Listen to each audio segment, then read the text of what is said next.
Gujarat police की बड़ी कार्रवाई। थाना लारियाडा पुलिस ने पतंगबाजी के सामान की बड़ी खेप पकड़ ली। फैसलाबाद से गुजरात पतंगबाजी के सामान लेकर आने वाला ट्रक पकड़ा गया, जिसमें हजारों पतंगें और दाती डोरें भी बरामद। मुलजमान को गिरफ्तार करके मुकदमा दर्ज कर लिया गया। इस बारे में आपको मजीद आगाह करते चलें कि डीपीओ गुजरात सैयद तौसीफ हैदर की हिदायत पर गुजरात पुलिस का पतंगबाजों और पतंग फरोशों के खिलाफ मुनज़्ज़म ऑपरेशन जारी है।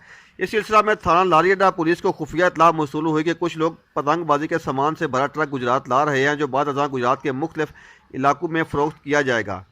इत्तला मिलते ही एसएचओ थाना लारियाडा एसआई आमर सईद ने अपनी टीम के हमरा मुख्तलिफ मकामात पर फौरी नाकाबंदी करके सर्च ऑपरेशन के दौरान मशकूक बजर ट्रक को रोका तलाशी दी, जिसमें से 12,000 पतंगें और बड़ी तादाद में डोरें भी बरामद, जबकि 2 मुलजमान को भी गिरफ्तार कर लिया गया है।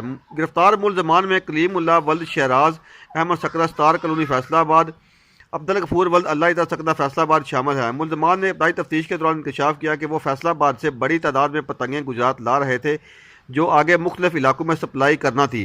मुलजमान के खिलाफ काइट फ्लाइंग एक्ट के तहत मुकदमा दर्ज करके मजीद तफ्तीश का आगाज कर दिया गया है। हर लम्हा हर खबर शान से